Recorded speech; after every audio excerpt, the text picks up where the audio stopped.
What's up, y'all? This is Jules Jessie with Clapback Culture, and I will be accompanied by my co-host Mike Davis. Oh, here he is. What's up, Mike? Hey, what's up, Julia? Nothing much, hanging in there. Nice to see you, brother. Nice to see you too. It's been quite the week, man. Y'all already know where we're gonna take this, man. Y'all know, so just bear with us. We're gonna get there. Listen. Oh, look, Clapback Culture back in Facebook jail again. Oh man, somebody, somebody's back in Facebook jail. Well, look, Mike, we are getting a little feedback. I can hear myself over there, so I don't know if we can adjust that. We'll adjust those settings. But y'all, listen, until we get that done, let's go ahead and talk about Joe Biden, President Joe Biden. He is trying to do something about gas prices. I don't know if you have the other we showed that, but President Joe Biden, he announced today, you guys, that he announced an unprecedented release of oil from the US reserves and several steps his administration is going to take to punish oil companies for not increasing production from unused leases on federal land. These steps basically are an attempt to reduce the gas prices while putting an onus on oil companies to increase the supply. It's a drastic step. I don't know what's going to happen. And, it's happening right before the midterms. So they absolutely need to do something. But officials have declined to say how quickly this turnaround time is going to happen or by how much the gas prices are going to go down as a result of the release. Let me tell you something, you guys. I am back in office and it cost me $5 a gallon to fill up my truck. That's $120 for a full tank. Okay. And that means I absolutely cannot go either. With that being said, it's just absolutely ridiculous in terms of like figuring out how to continue to be a commuter. You know what I'm saying? Oh, that sounds good, you guys. Whatever they're doing over there. You listen, I don't even care about technical difficulties. You guys are family, so we just gonna bear with it and just have a conversation. But I don't know if any of you guys are back in office, but I am. And this is literally the conversation that everybody's having is that, commuters, it's costing us more money to go to work than it was when we were home during the pandemic. You talk about a stimulus check. I need my stimulus check now, baby, because $120 a week on gas plus parking, like, is giving way too much. So I'm hoping that this fuel reduction and these prices continue that something goes down because right now it's unsustainable. I know that and I have a legitimate, like a really good career. You know what I'm saying? And most of my money is being spent trying to actually go to work. I just think it's ridiculous that we all have to go back in office. President Joe Biden is pushing for the American people to go back in office. It just feels so old school. Like, I don't want to interface in an office. Like, I am so much happier sitting in my beautiful yellow chair with all of my windows so I can have my nice lighting and my natural light coming into the room, and I can pop in a load of laundry while I'm sending my emails. I mean, it makes the work environment so much better. So I am really disappointed that I have to travel and commute downtown. I have to get up early and then leave early and prep all my meals and all this other stuff. It's a lot of work. Are you guys like, how are you feeling about that? Is anybody like feeling this? I I mean, think you're out. we know you the Oh, Tesla guy, so we know you ain't hurting. but I think you're right, and it's not just Biden that's trying to force people to go back to work. I mean, it's also mayors that we're seeing in cities. I mean, right here in Seattle, especially our mayor, and the go back to work thing. You're right; it feels old, it feels antiquated. But in cities like Seattle, the economy downtown is a boost for the economy of the city as a whole. So the idea was by bringing people back to work, by revitalizing these downtown urban areas, it was supposed to boost the economy. The problem that we're seeing right now is what you're saying. With gas prices being sky high, people aren't going to come downtown and spend extra money. If you're paying an arm and a leg just to get to work, you work downtown, and then you got to pay to park once you get there. People aren't going to just walk around and spend all this money. So the Biden administration is going to have to do something to address these gas prices, or else, I mean, bringing people back to work, it's not going to work out the way that they think it is as far as boosting our economy. Facts. And so something got to give, because I need a good stimmy. Give me another stimmy and I might not be feeling this way. Listen, you guys, this next story is so tragic. Actually, our next two stories are pretty tragic. Oh, wait a minute. Before we go to that, let me talk about a little softer subject. And this is not that soft, but you guys, a former Yale School of Medicine employee stole more than $40 million in electronics and bought luxury cars, homes, and went traveling, you guys. Her name is Jamie Petron. She's 42, and she was most recently the department's director of finance and administration. You guys are not going to believe this. So allegedly the fraud scheme was happening for the last 8 years, and Yale lost over $40 million. So this is how she did it. She would order a half staff member's order millions of dollars worth of electronic hardware, but she would break it up into batches of $10,000 or less of like Microsoft Surface Pros, iPads, tablets, a bunch of like electronic equipment. And then she would arrange to have the hardware shipped out of state to her business in New York, which then she would resell the goods. I mean, that's a hell of a scheme. So the business then wired the money into an account for a company called Maziv Entertainment LLC, which she is the principal owner. It's estimated that 90% of her computer-related purchases were fraudulent. She agreed to forfeit $560,000 from a bank account and canned over 6 different cars. I mean, this is wire fraud. She's released on bail. And you guys know why I feel some type of way about that, because why the hell didn't Rodney get bail or any of his co-defendants? But you get this Yale School employee who got out on bail, and she's facing the same exact crime for a prison term up to 20 years. So, baby, they better throw the book at her. And she hasn't paid taxes since 2016. So now she's being charged with tax evasion. That's messy, super messy boots, y'all. Oh yeah, she's about to get cooked. But 8 years? She got away with this for 8 years?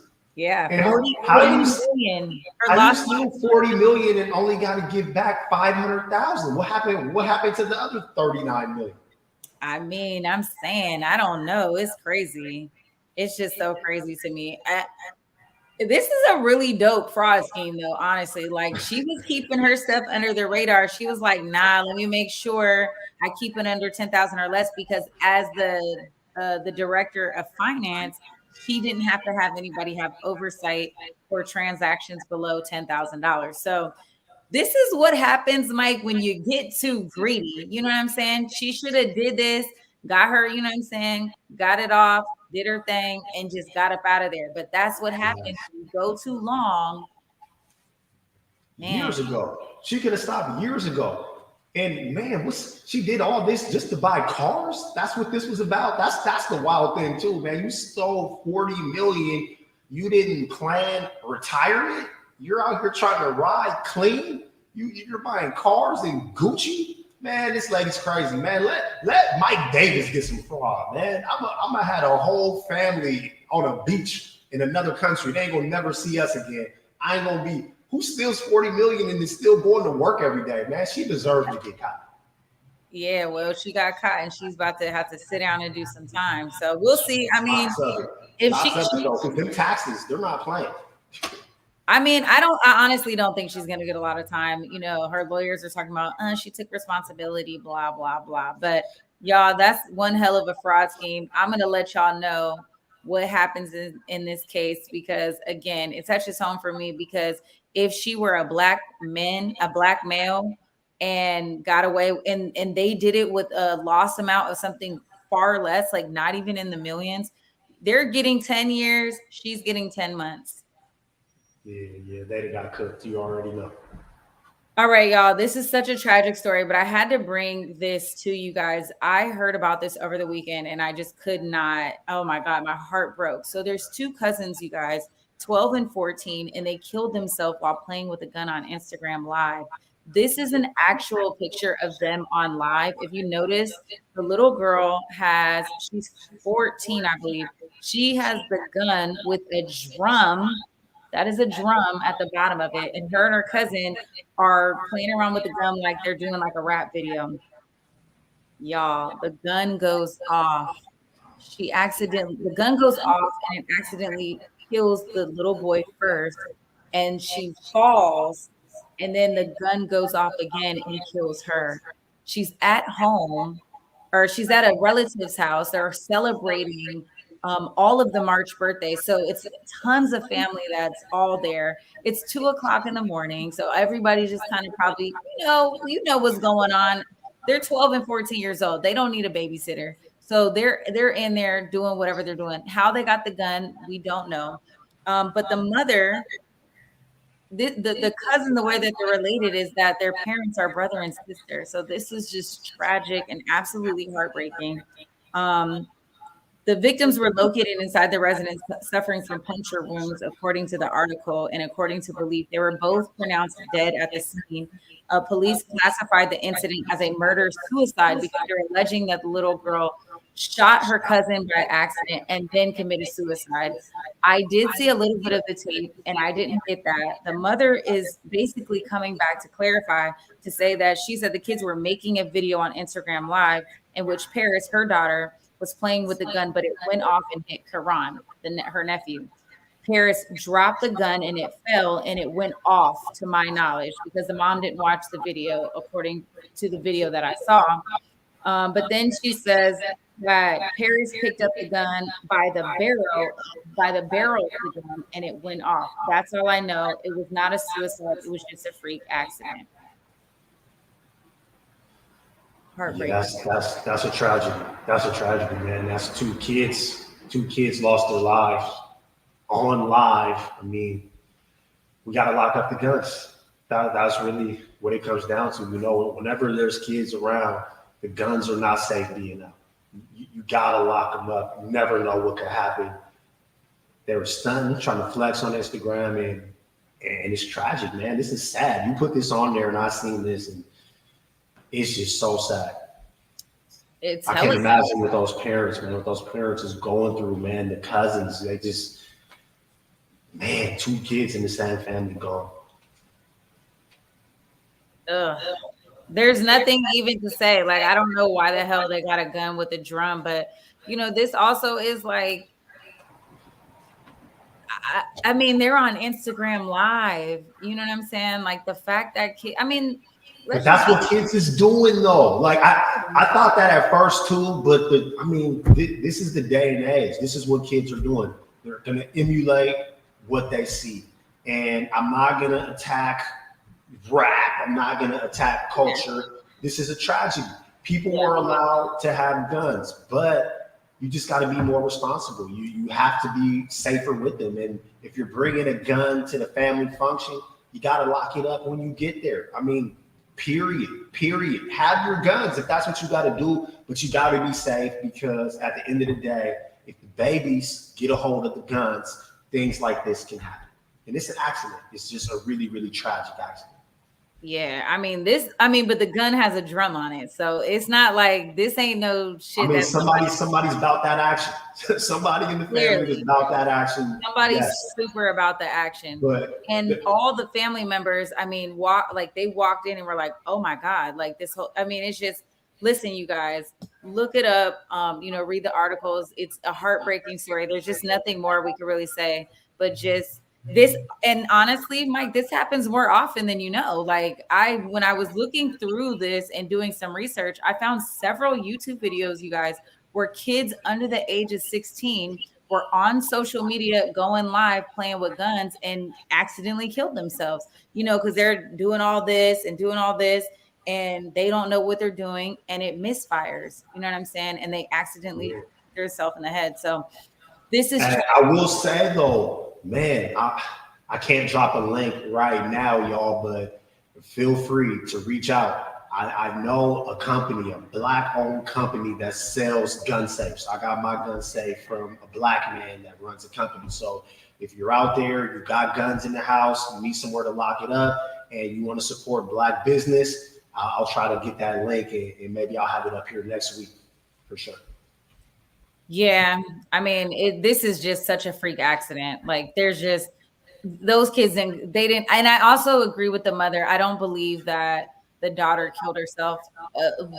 Based on the video that I could see a little bit, the clip, obviously because they snatched it, you can see that the little girl falls, and then it's like the gun goes off again while she's sitting on the floor in the bathroom. So this is very, very, very sad that two parents have to bury their kids. Another sad story, but we have to talk about it, you guys. I'm sorry I'm bringing gloom and doom, but there is a 14-year-old boy, you guys, that died after falling from a ride at an Orlando theme park. We have a quick clip. We're going to play that. We'll come back and talk about it. Morning. The Orlando Free Fall at Icon Park opened in December 2021, and it takes up to 30 guests high into the air before plummeting 400 feet towards the ground. That ride Thursday night ending tragically for one teenager. And a warning this morning, these images we're about to show you are disturbing. 430 feet. That's great. Coming down 75 miles per hour. A thrill-seeking ride at a Florida amusement park ending in tragedy after a 14-year-old boy suffered a deadly fall Thursday at Icon Park in Orlando. A video appears to show the ride with passengers discussing seatbelts with the crew. Why doesn't this have like the little click twist, like the seatbelt? Yeah. And again after the ride begins. Hey, you check the seatbelt on the left side. Seatbelt. Nope. Seatbelt.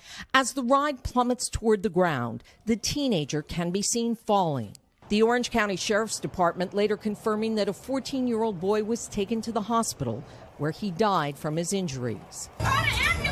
After the accident, crew members gathering. You guys are sure you checked it? A ride spokesperson saying the teenager was in a safety harness. That's what we know at this time. So again, we operate the ride with all the safety precautions in mind. According to its website, Orlando Free Fall stands at 430 feet, making it the world's tallest freestanding drop tower. The ride can accommodate 30 riders when loaded to capacity. This accident comes after another fatal fall at the park. In 2020, a 21-year-old construction worker died after falling more than 50 feet while conducting a safety check on a different ride. This morning, questions about how last night's deadly accident could have happened. Am I tripping, or in the beginning of that video, was they saying that the seatbelt wasn't clicked? Yes, that is what that's lawsuit. This is tragic. So, I don't like rides. I don't either. I'm a person who is so scary when it comes to theme parks. Like, I remember Rodney like forcing me to get on stuff. That's really the only way I'll get on like roller coasters or things like that. Like, I'm too scary. I like to hold the bags and sit right here and eat my churros and popcorn and stuff. Like, I don't really want to get on the rides. But this young man, he did not want to get on the ride. He actually tried to get on two other rides. He wanted to get on the swings, but they told him that he was too big. And there was another ride that he wanted to get on. And they said that he was too big. And then so he ended up getting on this last. And there was an issue with the seatbelt clearly that we see right before. And nobody said anything. So that's not cool, man. That's not cool. A lot of times too, man, the people that be operating these rides, like, that's by and large a teenage job. Like, you go to the theme park and the people out there actually clicking seatbelts and checking those things, man, them be kids. These be summer jobs. That's a lot of responsibility for somebody that's not getting paid to have lives in their heads. Like, yo, man, you can't have that video surface with them talking about the seatbelts and then somebody dies. Like, that's a problem. Somebody's gonna have to answer for that. I mean, and again, this is still an accident. I mean, he's a 14-year-old kid who was on spring break, who went to a theme park in Orlando with his family.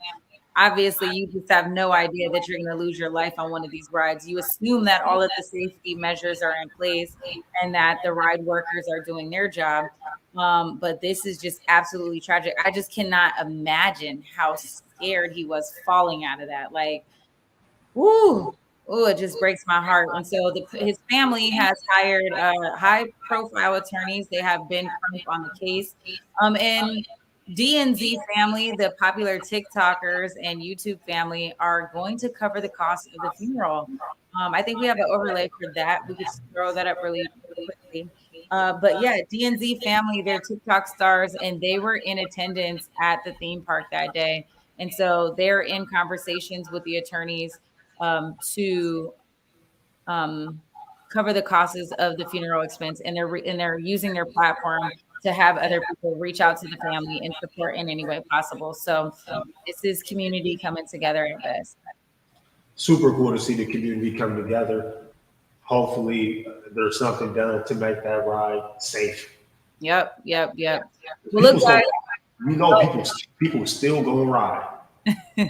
All right, y'all. Well, let's take a quick break. And when we come back, we are going right in smack into our clap back to talk about none only than the slap heard across the world with Will Smith and Chris Rock. We'll be back.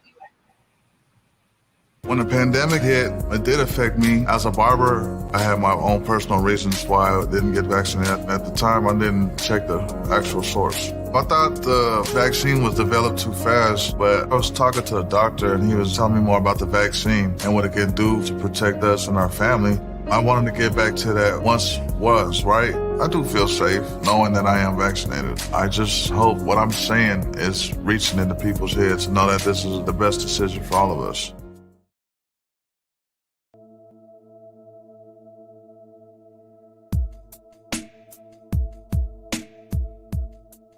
Converge Media produces culturally relevant content for Black and urban audiences. Our coverage is raw, transparent, and objective, praised by community leaders, government officials, and residents.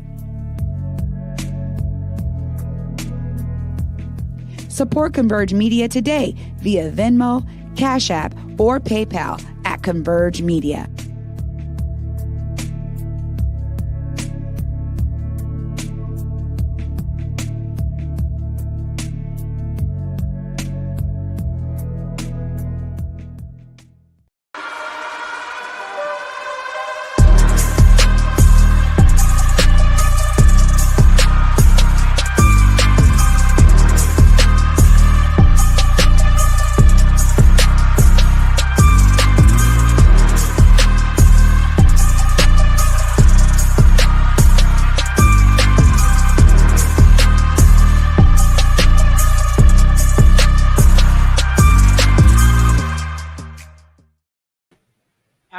Y'all, welcome back. I know that you guys have seen this all over your timelines, having conversations in your group chats with your colleagues. This is just one of those situations that's just we cannot not talk about. So we have a clip. We're gonna play. Oh, actually, before we do that, let's play the clip and then we'll come back and we will unpack everything. This clip is going to talk about Chris Rock finally speaking out following Will Smith slapping the shit out of him at the Oscars. Let's go. With paparazzi monitoring his every move, Chris, you ready for tonight, Chris Rock addressed the sold-out theatre in Boston. I'm still kind of processing what happened at some point. I'm talking about it. And, it'll be serious, it'll be funny.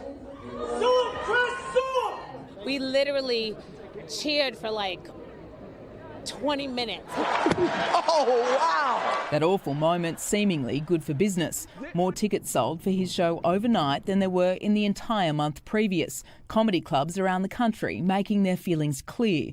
Criticism of the Oscars mounting, even from its hosts.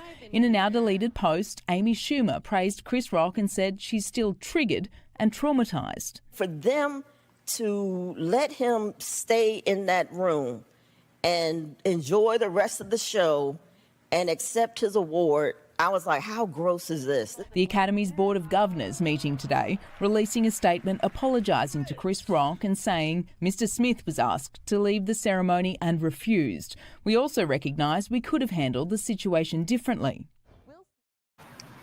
Man, where y'all want to go with this? That's what I want to know. Let's get some comments, because we could go anywhere. Because first of all, Amy Schumer, this ain't about you. We're not going to center the white woman in this discussion at all. I'm also not mad at Will Smith, man. Look, it was a calculated decision, man. Was it the right decision? Probably not, but he did what he had to do. Will Smith showed how easy Look, man, there's so many layers to this. Let's just start with Will Smith's headspace and where Will Smith was. We got to go all the way back. When Will Smith first came out as a rapper, while the West Coast was doing the gangster rap, Will Smith was over here rapping about how parents just don't understand. And it made him kind of cheesy, man. And people called him soft.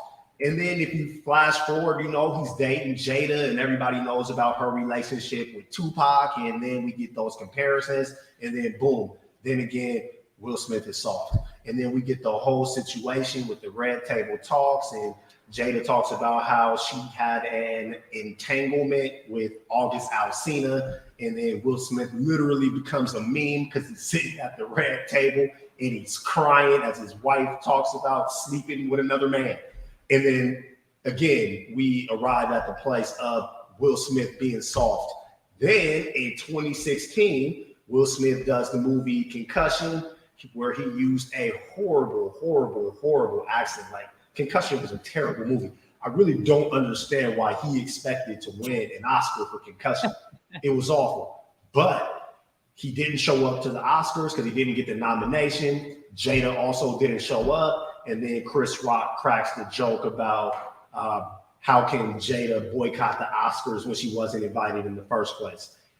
And again, somebody's cracking on his woman. Now he looks soft. So in this moment right here, it's all of this stuff that's built up. It's this whole image that Will Smith has had. And now you're right here in this moment. You're sitting in the front row. Everybody knows that Will Smith and Chris Rock are actually homies. He probably let them know, like, bruh, don't do none of that funny stuff tonight. And what happens? The comedian tells a joke. Comedians have to be allowed to tell jokes, man. I definitely think Will Smith took this too far. I understand she has alopecia, but you are sitting in the front row and a comedian has a microphone. Comedians are going to tell jokes. You can't always just get up there and slap them. And shout out to Chris Rock for handling like that, man, because you also got to remember, Will Smith is at the Oscars as a nominee. Chris Rock is at the Oscars as a presenter, which means Will Smith is at the Oscars as an audience member and Chris Rock is at work. You can't pop off at work. No matter what Chris Rock would have done in response, that would have reflected his future employment. He's at work, so he did what he had to do. But I think the whole thing is honestly blown all the way out of proportion. I think the Oscars themselves have to take some level of responsibility. I mean, they chose to have this lounge-style seating arrangement. Had they have just had regular theater seats, I don't think he would have got up and stepped over 20 people to get to the middle aisle to then go to the stage. But because he's sitting at a lounge with a direct shot at the stage, he just hops up, and the next thing we know, Chris Rock is getting smacked. Also, what's up with the Oscars thinking that they're too highfalutin to need security? Y'all don't got security at the stage. The Grammys got security at their stage. Everywhere else you go, you're not about to just walk on stage and smack somebody. But the Oscars, they're so sacred, they think can't nobody get smacked. Yeah, right. Cuddy, man, can we get some comments? Throw some comments on, man. What y'all talking about out there, man? How y'all feeling? Yeah, so Listen, I agree with you, Mike, that this definitely was taken too far. But let's break this down a little bit, right? Will and Jada Smith have been through a tumultuous time, I think, in the last 2 years, especially when we think about Jada having an affair or a relationship with August Alsina, and then having to defend that relationship or entanglement, rather, in front of the eyes of America at Red Table Talk. We watched Will Smith defend his wife in that moment and say, you know what, despite her transgressions and despite the fact that she had this relationship or entanglement with August Alsina, I stand by her. I love her. And we plan to work on our relationship. And so when I want to unpack this a little bit, because I feel like that's important when we talk about relationships. Once Will Smith decided to stay with his wife following her infidelity, he got berated online that people felt like he was soft, when really he made a decision to stand and choose love. Now, what we do know about relationships is that when you do go through your trials and tribulations, your conversations thereafter are heightened, right? And so the way that he loves his wife, the way that she loves her husband, there has to be some offline conversations that they're having with each other in order to trigger him in that capacity. So now let's talk about the night in question. They're at the Oscars. Before he even stepped into the Oscars, if you go to Will Smith's social media, he said in his social media that him and Jada were choosing chaos for the night. And they were real hyped up. You could just tell their chemistry and everything was on the one. And I would argue that they had a couple drinks and maybe a little something else, right? They're sitting at the Oscars. Chris Rock says his joke. The joke wasn't funny. It wasn't funny even if she didn't have alopecia. But the fact that she does have alopecia, and if you notice, Jada's whole entire body just transitioned. Will and Jada must have had conversations where Jada felt like Will was not stepping in to defend her. And that is what triggered him to hop up on that stage and slap the dog shit out of Chris Rock. Now, let's also add in that Chris Rock was talking cash junk about Jada at the Oscars before, saying that she wasn't even invited. And why would she make criticisms about boycotting the Oscars? All of this taken into account. Now, I'm not giving Will Smith a pass whatsoever to choose violence. But what I am saying is, if we are going to have conversations about protecting Black women, he absolutely did the right thing in stepping up and taking care of his wife. Had this happened at an after party and it wasn't televised on national TV, I would have been all over it. But the fact that he did this on an international stage for people all around the world to see and judge, even though Black people are not a monolith, this is the worst decision that he could have made in his career by far. Initially, I didn't have those feelings, but now I'm absolutely just like crushed by this. I'm hurt for Will Smith. I'm hurt for Chris Rock. I'm hurt for all of the Black people that were honored and recognized at the Oscars that we're not even having conversations about. Like, we lost so much in that moment because that slap overshadowed every single thing, and it just ghettofied the whole situation. And it makes it look like the first time we had all of this beautiful Black boy and Black girl magic at the Oscars, and the whole night, we had Will Packer, kind of being like this premier person putting it together. And it's just like, you get this feeling like, see, this is what happens when you let Black people finally have some shit. You know what I'm saying? And so that is how I felt. And I'm very disappointed in Will in terms of being triggered so deeply, because it was an overreaction. Like, he super overreacted. He could have said, don't talk about my MFing wife, period. Like, he could have said that and not got up and physically assaulted Chris Rock. But because he got up there and did that, it was like, whoa, you took that like way too far. You know what I'm saying? It was just. You're so right.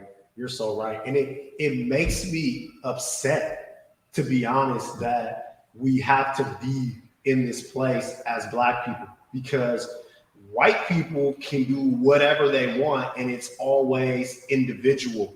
It's never like, yo, we ain't never sat here and said, this reflects bad on the white community. Nah, it's never that, because white folks are never relegated to just being a quote unquote community. I don't even like the phrase, the black community, because what does that even mean? Nobody else has that. You know what I'm saying? It's just us. So when you look at the fact that how many years before this was it always hashtag Oscars so white? It had been Oscars so white for so long. And then this year we get the black producers and we get the black man that's about to win Best Actor. And it's bigger than that, because the movie, he portrayed Venus and Serena Williams' father, and they're in the audience. And it's just so hard. Like, why does it always have to be like this for Venus and Serena? The last time this movie got an award, you had that white lady get up there and say that other weird stuff that she said. This time that movie is getting an award and Will Smith decides to go smack Chris Rock. It's like they keep getting overshadowed in all of this. And on this night, this magnificent night where you got all of this blackness, everything that you just mentioned, he had to go do this in this time. And even though it's not fair to say, you let black folks run the Oscars and this is what happens, unfortunately, that's just the narrative, because that's the society that we live in. And we as black people don't have the power to control that narrative. So you see Judd Apatow tweet saying that he could have killed him, which is like the most ridiculous thing that I've ever heard. Yet that's what he said. That's how he feels. And you got Amy Schumer making her comments, and you got all these other white folks in Hollywood talking about how appalled they are. And you got folks acting like they should take Will's Oscar away, even though we could go down the list of problematic white folks that have Oscars, including the white dude that had sex with an underage girl and then fled the country, and he still won an Oscar and he still got to keep it. So like, taking this Oscar away is ridiculous. But when you have black folks, the conversation just booms, when really we should be sitting here laughing, man. Like, we should be able to see the comedy in this and see the funny, but because of where we are as a society, now we got to sit here and reflect and make this all serious. So let's take a look at Will Smith's apology. Let's go ahead and throw that up. So Will Smith released an apology to Chris Rock following this. I hope, Cuddy, do you have it? He said, violence in all of its forms is poisonous and destructive. My behavior at last night's Academy was unacceptable and inexcusable. Jokes at my expense are a part of the job, but a joke about Jada's medical condition was too much for me to bear, and I reacted emotionally. I would like to publicly apologize to you, Chris. I was out of line and I was wrong. I'm embarrassed and my actions were not indicative of the man I want to be. There is no place for violence in a world of love and kindness. If we can just get the next one. Nope, Will's, the next Will one. Hopefully I sent that to you. Okay. That picture is hilarious. Well, and then, so let's go ahead and put up, I mean, since we have it, this is what Jada posted on her Instagram. She said, this is a season for healing and I'm here for it. Listen, I honestly don't, I feel like the more I've sat in this, the more like I understand this narrative of people being disappointed, right? And I just can't say that I'm not disappointed, but I'm also the person who like gets in a fight or an argument and I wake up disappointed in myself, which is why I have so much empathy for Will, because I understand that he's like, why the heck did I do that? He has so much to lose and so much on the line. And he's had almost a blemish-free career for all of the time that he's been in show business.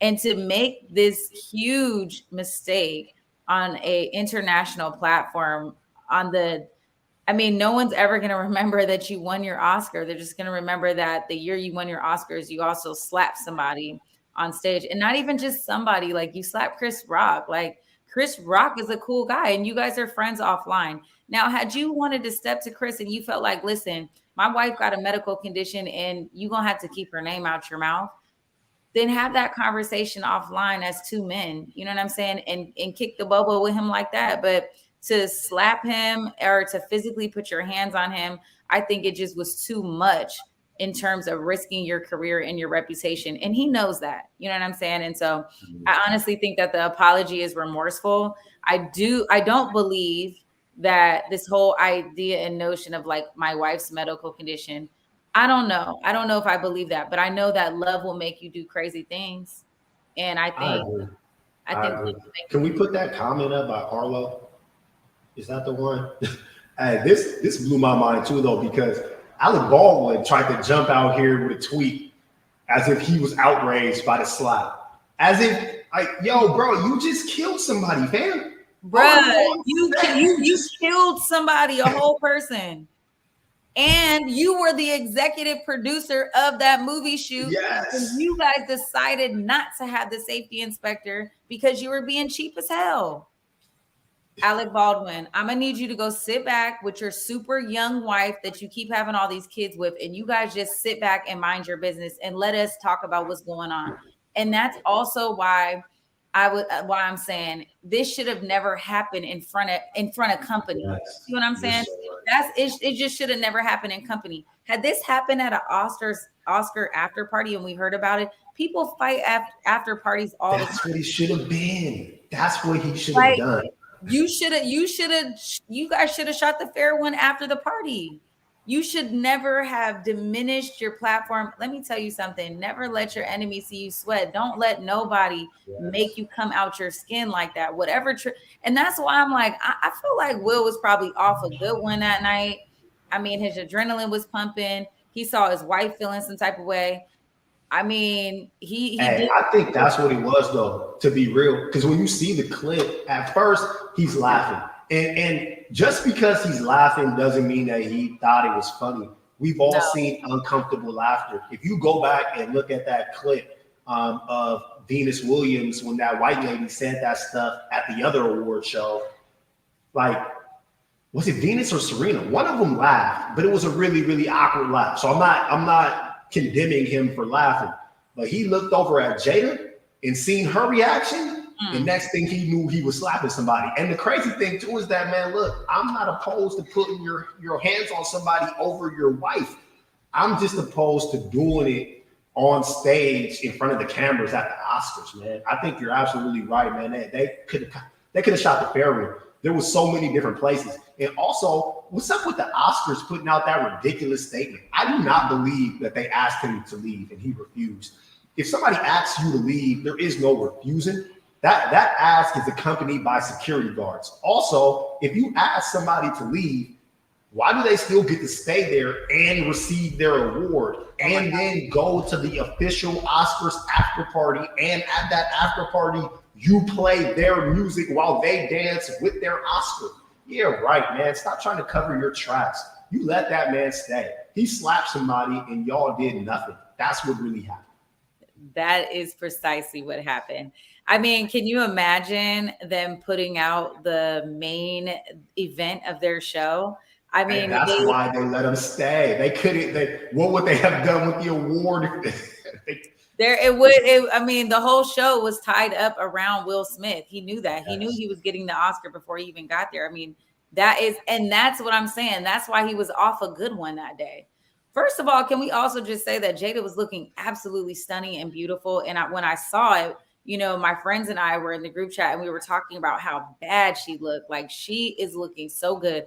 I did not know that Jada was suffering from alopecia. I didn't either. And she pulled it off so well. I had no idea either. Good. You're looking good, sis. So I get it. At the end of the day, Chris Rock issued a joke, not a threat. Right. And so we could talk to our ass catch on fire. He didn't threaten his wife. So it's not an issue of protecting his wife. He's on stage. He's a comedian. He was talking trash about everybody. Was it a bad joke? Absolutely. Was it a threat? No, it wasn't.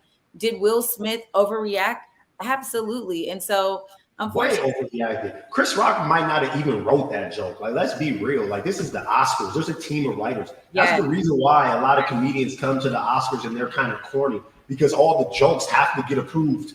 And there's other people that write them. When he gets on stage, he's not just shooting it. he's looking at a teleprompter. Like that joke was there. Somebody okayed it. He read it, and it didn't go over well. I mean, I do feel bad for Will Smith. I'm gonna be honest. I feel like I feel bad for all of them. I do. Jada included too, though, because somebody wrote a joke at her expense, and that ain't cool either. And guess what? They didn't know she had alopecia when they wrote that. Like, honestly, like, they're not going to do that. I mean, but I still stand with this idea that we do need to protect Black women. I am not for the disrespect. And to be quite fair, everybody else's joke, Denzel and everybody else, had nothing to do with their physical appearance. Jada's joke was the only one that had something to do about her physical appearance. And let me tell you something. Please don't talk about a Black woman's hair. That should just be off the table first and foremost. Like that, whoever wrote that joke should it has no cultural competency whatsoever. That should not have happened whatsoever. And so I understand that the level of disrespect was there. Chris Rock should have filtered that joke out, knowing that you do not talk or discuss a Black woman's hair, especially that ain't your wife, okay? And you doing it in front of company on a national platform, like, it's inexcusable. But it also does not warrant him to be physically assaulted, right?